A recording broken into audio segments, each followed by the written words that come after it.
Starting today, my husband wants us to live with my parents. I was caught off guard by this sudden suggestion. We just said goodbye to my father, who recently passed away after being sick for a long time. Despite the sadness of the funeral still lingering, my husband packed up and left our house. He said we're moving to a villa my father left me. When we got there, my in-laws were already settled in. My name's Natalie, I'm 33, and I'm a designer who's just started living on my own. I've been living with Justin for 3 years now since we got married. My career as a designer is flourishing and I'm known in my field. I earned well enough to have the apartment under my name. Sadly, my mother passed away during my college years, and last year, my father was diagnosed with cancer. Despite his brave fight, the disease progressed, and the doctors warned us to prepare for the worst. My father has always been there for me, especially since I started working. He's been a constant support and a vital part of my life.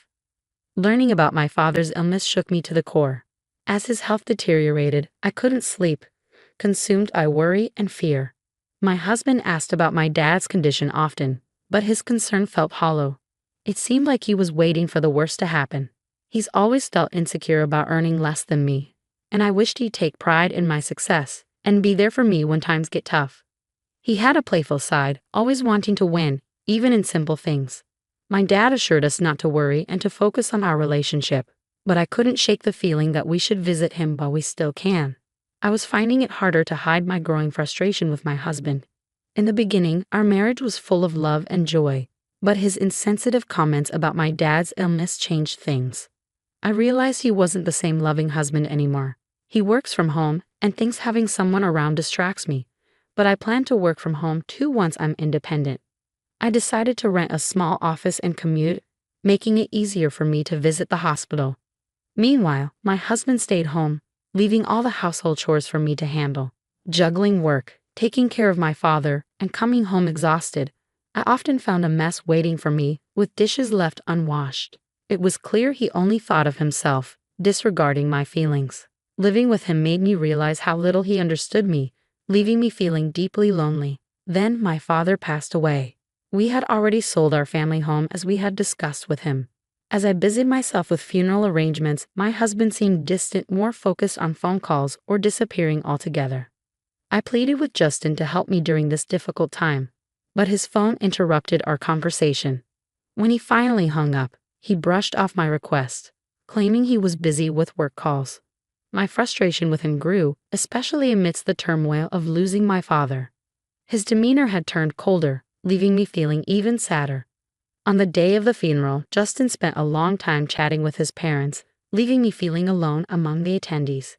Despite the tension, the funeral proceeded smoothly, and we were able to wrap up the proceedings without any major issues. Out of the blue, my husband suggested we move in with his parents, as if it were the most natural thing to do. He even joked about divorce if I disagreed. I couldn't believe how casually he said it, especially considering the recent loss of my father. Fueled by grief and frustration, I retorted, "Live with them where? We don't even have a spare room here." In truth, one room in our apartment served as my husband's workspace, filled with his work stuff. Despite us not having kids, he used the space as if it were his own personal domain. "It's the villa you inherited," he said with a grin. I was taken aback. While we'd sold the family home, the villa held special memories of my father and me. I was determined to keep it that way, but my husband didn't seem to care about my feelings and kept pushing his own agenda. Living in that villa would be tough, I tried to explain, but he brushed it off. His parents had already made plans to move there, likely arranged during the funeral. With its spaciousness and peaceful setting, it was probably an appealing choice for them. Their move was already in motion, leaving no room for me to object. Every time I tried to speak up, my husband's disapproval was evident. "You're always thinking about yourself. Your constant absence because of your father's illness and emergencies has taken a toll on me. Do you even realize how much I've had to endure because of your obsession with your father?" His words were harsh, plunging my world into darkness. "Now that your father is gone, you need to listen to me." His year-long struggle was too much to bear. His callous remarks cut deep, leaving me in disbelief. I didn't want to accept that this was who my husband truly was, but it was clear he had little regard for my father or me. I couldn't shake the memory of my father's pain during his final days in the hospital. My father wouldn't have wanted me to just follow my husband's orders, leaving me behind. And he certainly wouldn't have wanted me to abandon my own feelings. In that moment, any love I had for my husband seemed to disappear. I couldn't shake the feeling of bitterness knowing he was excited about the villa while I was still mourning my father's death. Despite my emotions, I tried to warn him. Living in the villa might not turn out as you expect. I highly doubt that, was his response. With that, I had to accept his decision. I packed only the essentials and left our home. My husband looked puzzled at my sparse belongings, but I simply told him, I'll come back for the rest later. I couldn't bear to exchange any more words with him. It was painful to see the faces of my in-laws, who I imagined were eagerly awaiting my father's death and were now happily moving into the villa. I followed my husband in silence, unable to bear the thought of my cherished place being taken over by his desires. While technically a villa, it's more like a cozy family home by the sea, nestled in a neighborhood where life is simple and peaceful. Despite its tranquil surroundings, it's conveniently close to the city center, making it a valuable piece of property. As I stepped out of the station, memories of my childhood flooded back. I remembered how my father used to carry me home on his back after I fell asleep on the train ride. When we reached the villa, my in-laws were already there. I couldn't shake the feeling of suspicion, realizing that my husband must have secretly given them a key without my knowledge. This discovery only added to my unease. The realization that my in-laws had schemed to move into the villa without informing anyone only deepened my mistrust. As I looked around, I could see the excitement in their eyes as they envisioned their future in this home. Despite being a single-family house, it was filled with sturdy furniture chosen by my father and slightly different European-style decor that must have appealed to my mother. "What a beautiful villa. It's simply perfect," they exclaimed. "Goodbye to that cramped apartment. We're so fortunate to be able to live here now. The view from the second floor is breathtaking. Your father was clever to keep such a wonderful home a secret. We should all enjoy it together, as a family." Their enthusiastic remarks only fueled my irritation. It seemed like they didn't fully grasp the weight of my father's passing and simply saw the villa as a luxurious home they lucked into. Truly, both the location and the house are perfect. "We're lucky your father left us this splendid villa. We owe him our thanks," my husband chimed in, joining his insensitive parents in laughter. They cracked open beers to celebrate the move, oblivious to the solemnity of the occasion. I sighed as I prepared snacks, watching them tarnish the precious memories I had of my parents at the dining table. I chose to bury my feelings and endure the night. The next morning, the tranquility of the villa was shattered by my mother-in-law's piercing scream. I instantly knew something was wrong. As I woke up and hurried to investigate, I found my father-in-law and husband causing a commotion, slightly delayed in reaching the source of the scream. In the bathroom, my mother-in-law lay on the floor, clutching her foot with a panicked look. "The floor collapsed under me," she gasped, clearly shaken by the sudden event. "But the floor seems fine. You must have just slipped, right?" My husband and father-in-law seemed oblivious to the severity of the situation as they examined the spot she indicated. However, the floorboards appeared smooth and undamaged. Despite their reassurances, she remained adamant. "My father wouldn't have wanted me to just follow my husband's orders, leaving me behind. And he certainly wouldn't have wanted me to abandon my own feelings." In that moment, any love I had for my husband seemed to disappear. I couldn't shake the feeling of bitterness knowing he was excited about the villa while I was still mourning my father's death. Despite my emotions, I tried to warn him, living in the villa might not turn out as you expect. "I highly doubt that," was his response. With that, I had to accept his decision. I packed only the essentials and left our home. My husband looked puzzled at my sparse belongings, but I simply told him, I'll come back for the rest later. I couldn't bear to exchange any more words with him. It was painful to see the faces of my in-laws, who I imagined were eagerly awaiting my father's death and were now happily moving into the villa. As they examined the floor, I was certain it had collapsed. "Have you tried stepping on that slightly different colored part of the floor?" I questioned. Their expressions shifted to surprise as they focused on the spot I indicated. Stepping between them, I leaned forward and pressed my slippered foot on the distinct section. Whoa, what was that? The floorboard made a distinct sound and gave slightly under my weight, snapping back into place when I lifted my foot. If someone unknowingly stepped on it, they'd think the floor had collapsed. "See, the floor sinks a bit. It's like a trap," I explained. "What? That's dangerous. Is this house defective?" they exclaimed. Calmly, I clarified, it's not a defect. My father intentionally installed it in this house. Why would he do that? They asked incredulously. It's what you'd call a mechanical mansion or a trick house, I revealed. As they examined the floor, I was certain it had collapsed. Have you tried stepping on that slightly different colored part of the floor? I questioned. Their expressions shifted to surprise as they focused on the spot I indicated. Stepping between them, I leaned forward and pressed my slippered foot on the distinct section. Whoa, what was that? The floorboard made a distinct sound and gave slightly under my weight, snapping back into place when I lifted my foot. If someone unknowingly stepped on it, they'd think the floor had collapsed. See, the floor sinks a bit. It's like a trap, I explained.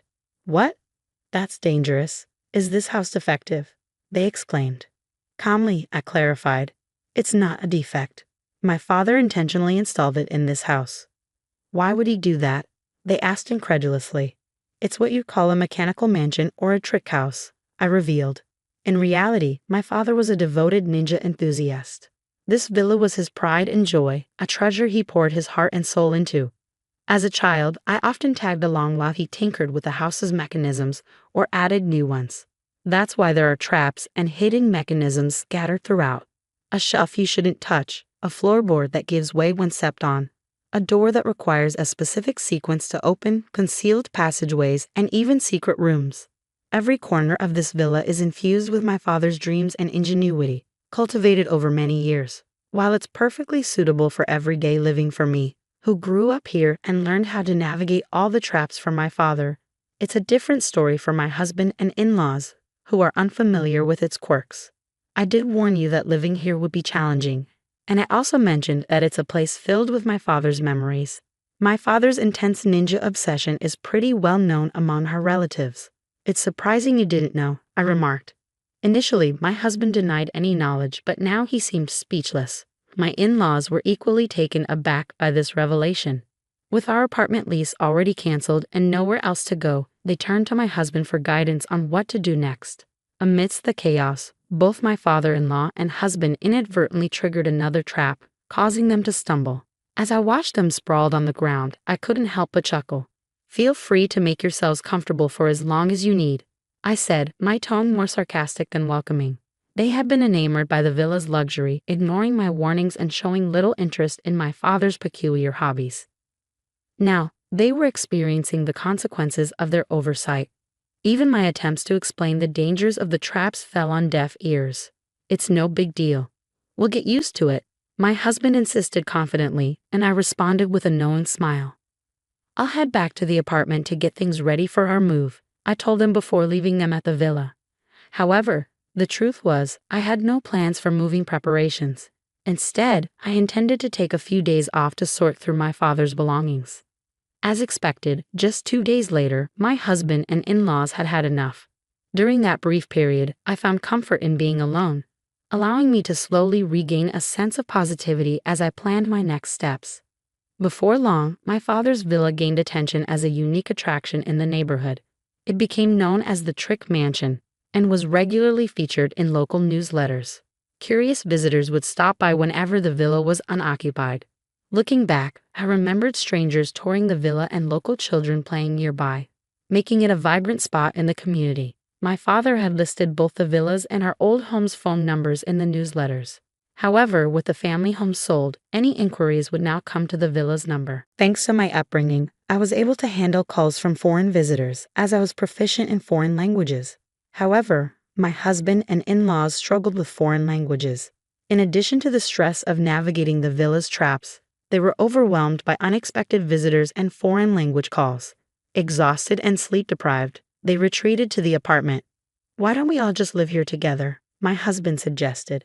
After eagerly awaiting my father's passing to claim the villa, they were ready to give it up after just 2 days. Instead of offering them tea, I handed my husband divorce papers that I had already prepared and signed. There's no way we can live together under these circumstances. If you understand, please leave quickly, I said with a heavy heart. I couldn't forgive him for disregarding my feelings and acting insensitively without consulting me or providing any explanation. My husband decided that we would move in with his parents, leaving me with all the household responsibilities, as he had never shared them before. Feeling trapped, I confronted him about his selfish decision-making and disregard for my feelings. What happened to the love you used to show me? I couldn't help but laugh at his obliviousness. How could I love someone who wished for my father's death and would rejoice when he passed? Handing him only the divorce papers, I escorted them out of the apartment. Firstly, this is my apartment. If anyone should leave, it's you. Despite my calm demeanor, my husband raised his voice, showing no concern for our neighbors. However, I remained firm. Natally, I'll call the police for trespassing. If you don't want that, leave quietly. Their voices fell silent upon realizing the apartment was in my name. They relied on me financially and didn't have much of their own. However, I had already made up my mind to sever ties before they could begin their lengthy persuasions. Both my husband and in-laws had limited savings. After being forced out of the apartment and unable to return to the villa, they settled into a cheap, low-quality apartment, struggling to make ends meet. They often reminisced about the previous apartment, considering it better. Initially, my husband felt remorseful and apologized frequently. However, as time passed, he became resentful of his parents. With their advancing age, they rarely found stable employment, depleting their savings and pension. Each move only exacerbated their familial discord, as they argued constantly within the thin walls of the apartment. Despite receiving noise complaints, they refused to apologize and instead retaliated, leading to strained relationships with their neighbors. They may soon need to search for another place to live. While my husband used to enjoy working from home, the current apartment lacked the luxury of a dedicated workspace. Struggling to focus on his work, his professional standing and sales took a nosedive. Now he barely makes ends meet with a late-night job at a convenience store and may need to take on multiple part-time gigs to survive. His in-laws regretted allowing their son to dictate their decisions, blaming him for their predicament during their frequent arguments. If only you had been more responsible, we wouldn't be in this mess. You should have double-checked everything. Don't pin the blame on me. She's the one who kept things hidden, they argued. I remained silent as they continued their accusations. If only you had communicated better with your father, none of this would have happened. I never imagined we'd end up like this because of our son, they lamented. Yet they had always harbored hopes of inheriting the villa and were elated when my father passed away. I'll never forget that. Following the divorce, I made significant progress in my career as a designer. To cope with my father's passing and these turbulent events, I incorporated ninja elements into my designs, sharing them on social media platforms. Their popularity surged, catching the attention of a major cosmetics company. To my surprise, they approached me for a project, designing packaging with an Asian flair, incorporating ninja elements. It felt like a way to honor my father's memory, so I eagerly accepted the opportunity and poured myself into the work. The project was a resounding success, propelling my career to new heights. With joy in my heart, I shared updates at my parents' graves, grateful for the chance to honor their memory in such a meaningful way. I chose to keep the mechanical house, preserving it as a special place brimming with memories of my father. I began organizing tours and transformed it into a space where both tourists and local children could enjoy themselves free of charge. Soon, the house gained significant media attention, providing much-needed income to cover ongoing expenses. Additionally, online articles about the house were translated into foreign languages, garnering support from international fans. Some of the donations even came from elderly individuals who shared my father's passion for ninjas. I'm committed to maintaining this enchanting place for years to come. Meanwhile, the mechanical house remains a lively center of activity, especially beloved by local children. Is this the famous mechanical house? Where are the surprises? Show us. With the help of dedicated local volunteers, precautions are taken to ensure the children can play safely. Foreign tourists are often amazed by features like the hidden floorboard doors. Wow, this is incredible. I'm so touched to experience such a unique place. What other surprises await? Despite losing my father and going through a divorce over the villa's inheritance, I believe the gains have outweighed the losses. The villa has evolved into a treasure trove of memories shared with loved ones. Through it all, I've experienced personal growth, embracing the future with renewed optimism and hope.